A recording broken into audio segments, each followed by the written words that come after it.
Hello, dear fans, friends, subscribers of Cricket Happenings. This is your host Ram. Once again, coming back to you in this series of cricket previews of all the teams that I am doing for the ICC T20 World Cup 2016. So far, I've done four cricket teams previews, as you know: India, um, New Zealand, Pakistan, and South Africa. Now, the next team that I'm looking at, and to me, this team looks, even though one knows that they lost against South Africa, somewhat my gut feeling says that England are going to be serious contenders in this T20 World Cup. Only for the reason I thought they have been well stocked in all the departments, and to me, probably, I wouldn't know, but this is my take on this. I feel England could be a sort of a very, very strong contenders for this T20 World Cup.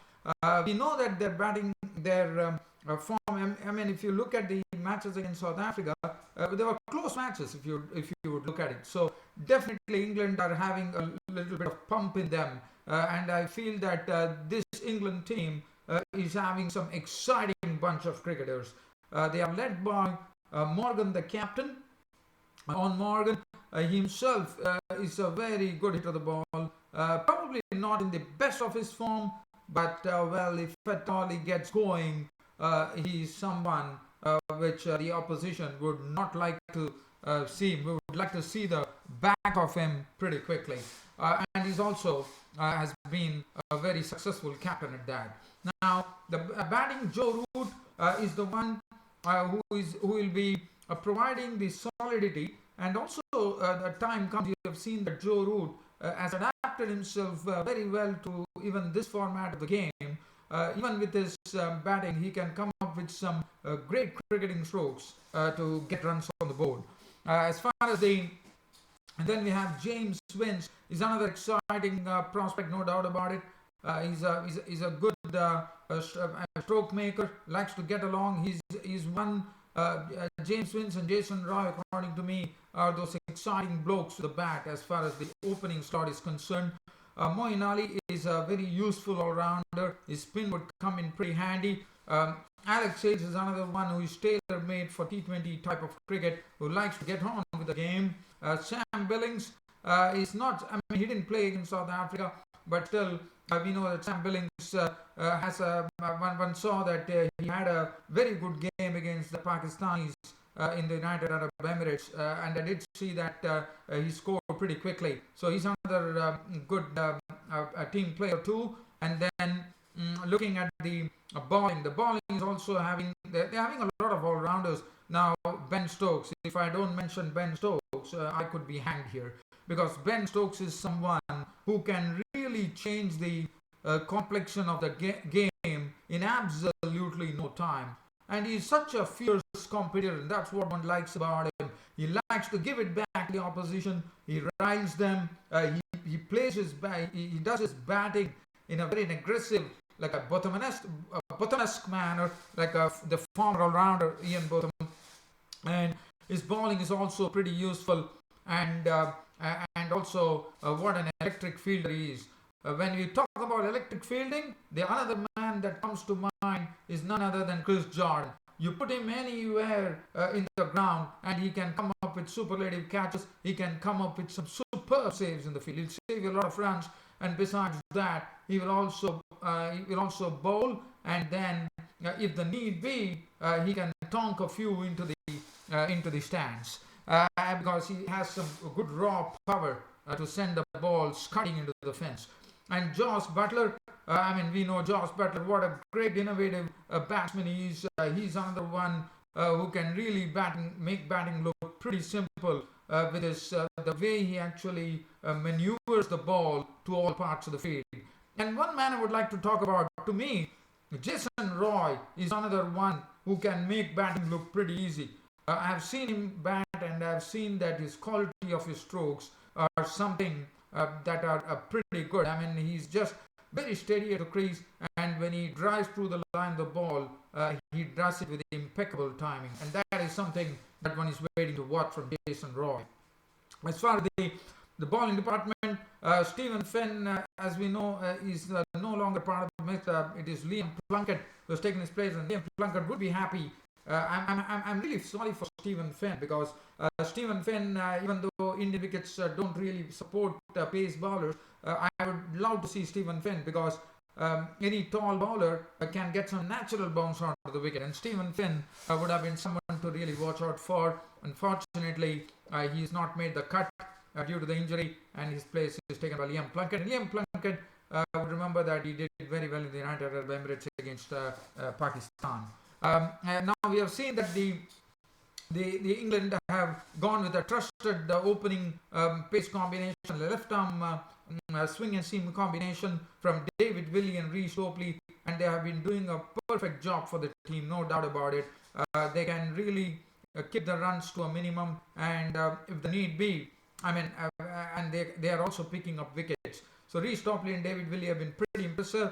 They have Liam Dawson. Now Liam Dawson is the spinner who is in the mix, and it would be interesting to see how he goes, because he's a real rookie as far as this England team is concerned. He's the rookie in the side, Dawson, and then they have Adil Rashid. Now Adil Rashid is one who is another very, very I would say very useful contributor, whether it be the bowling is something which he could really stir up some opposition with his bowling, because he's a leg spinner.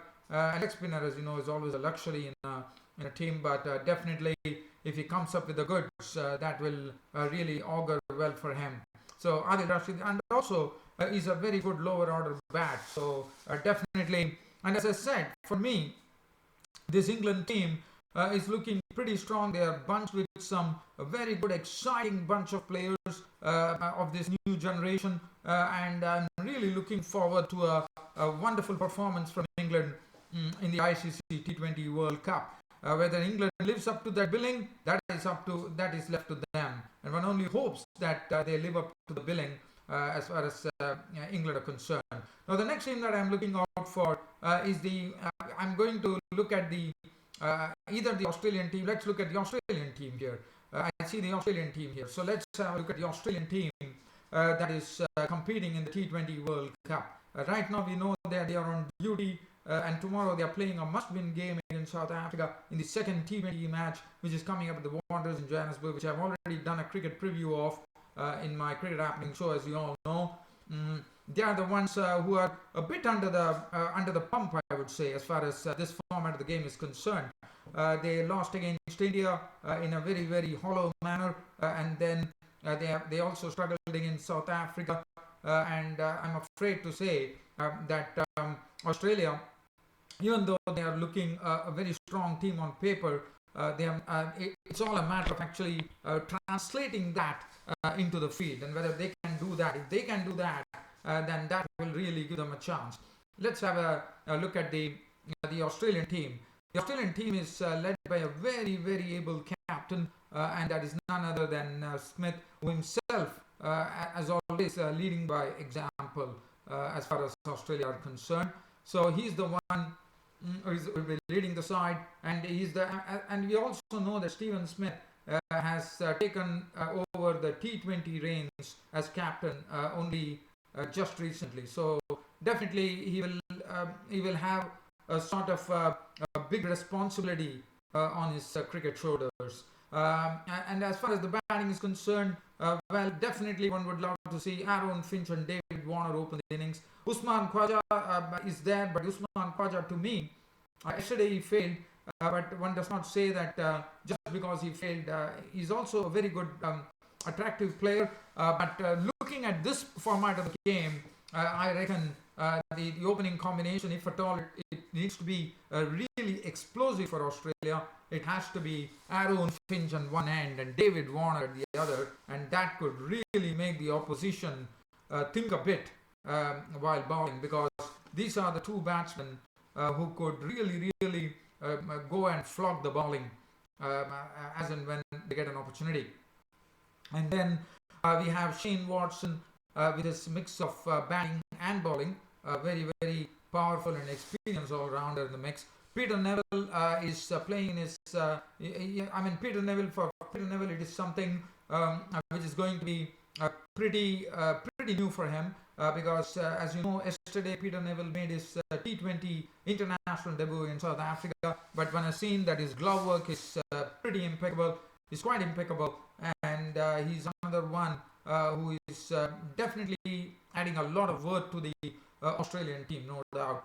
But what one is expecting from Peter Neville is also he has to actually honor his batting duties there, because as a wicketkeeper you're also expected to bat well. And then Andy Ty, he's an inexperienced bowler. He bowled against India. He was tonked for a few. We saw his inexperience once again coming to the fore when the South African batsman Miller went up for him yesterday. Nathan Coulter-Nile is one who has good knowledge of Indian conditions. He has played in a lot of IPL matches, and he's doing a decent job too. And he's also an all-rounder. I mean, if the time comes, Nathan Coulter-Nile can wield the long handle to pretty good effect.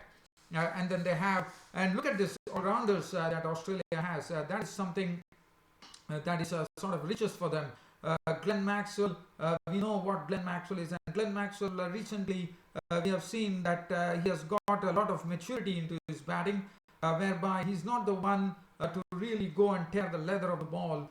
He can even bide his time at the crease, as he showed in the matches, in the T20 matches against India. In Australia, he can actually bide his time at the crease, and then finally when the time comes, he can really unveil some glorious strokes.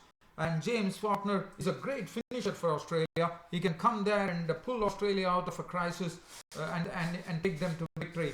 And he will be contributing in both the departments of the game.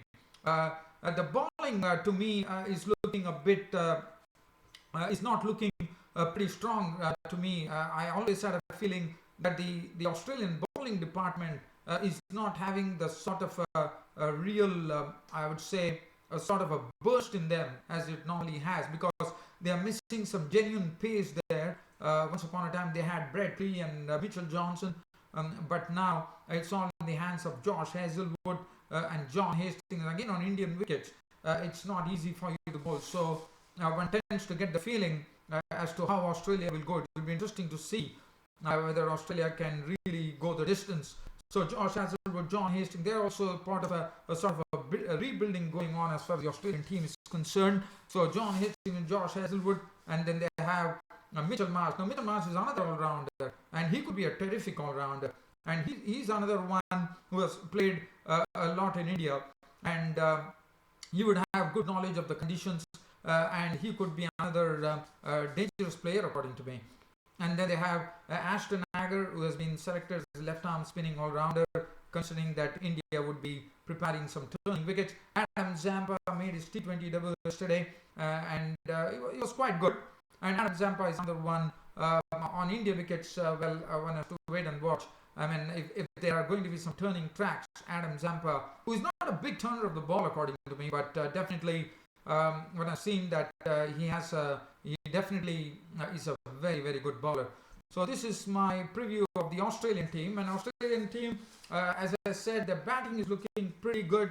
Their bowling, their all-rounders are well stocked, but the fielding is always good as far as the Aussies are concerned. But to me, the only question mark would be lying, if at all Australia have to be called as one of the very strong contenders, then I think that bowling has to be spruced up. If the bowling is really going to come along very well for Australia, then and then definitely Australia are also one of the big contenders, no doubt about that.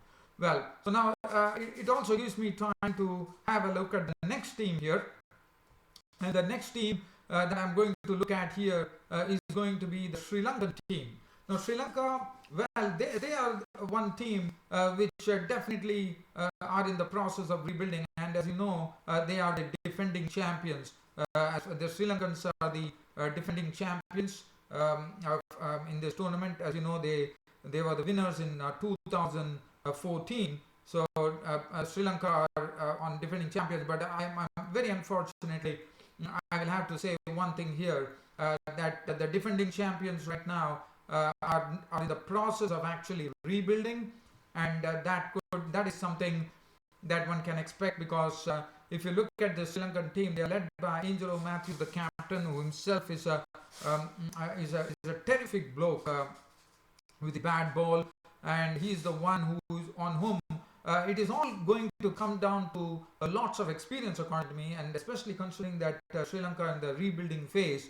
I can surely say that I'm not giving a lot of chances to Sri Lanka in this T20 World Cup.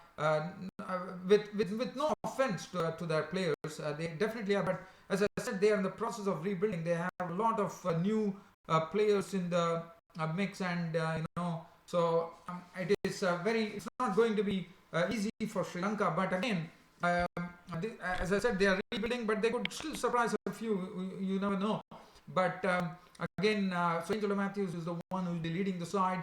Dilshan, if you look at, what Sri Lanka would require, according to me, if at all Sri Lanka to really make a pitch of this T20 World Cup, and probably even come close to their defending champion status that they have in the T20 World Cup, to me, is that one is Angelo Matthews has to contribute every time he comes. Then the experienced opening batsman Dilshan has to fire on all cylinders. And then we need Dinesh Chandimal, who is definitely looking in good nick in the Asia Cup. He has been pretty consistent too. So he is one who would definitely, they would definitely miss the services, I think, of Kushal Pereira, who is under a bit of a cloud after taking some things, as you all know. And then Lasith Malinga is another experiment, but definitely Lasith Malinga is not looking the old self. It looks like probably he has gone over the hill here. One has to wait and watch. In fact, Lasith Malinga has also lost his T20 captaincy. It has gone to Angelo Matthews. And then the all-rounders. Nuwan Kulishekara is another experienced bloke in the team. But let's have a look at the other players too. If you look at the other players, Lairu Tirimane has not been very consistent. Now that is another thing that they need to look into. And then they have Dimut Karunaratne for experience. But again, what is required is a team. You need players who can really force the pace. If at all I can think of anybody, is Thisara Pereira. But Thisara Pereira, even though he is fairly experienced, the problem happens to be that he has not been able to deliver the goods for Sri Lanka. Now that is another big question mark. With Thisara Pereira can deliver, that is very important. They definitely have some. Nuwan Kulishekara has definitely showed he's a good lower order hitter. He can also be counted on as a very good pinch hitter. Now the all-rounders things, I think Lankans are looking good. Jeevan Mendes is another good all-rounder with his spin and his very good batting abilities. The bowling, it looks Sunga Lakmal and Damika Prasad would be taking the new cherry, and with the experience with Malinga. So as I said, the Sri Lankan team, for me, considering they have been defending champions, as I said, no offense to Sri Lanka, one can understand that they are in the process of rebuilding the team.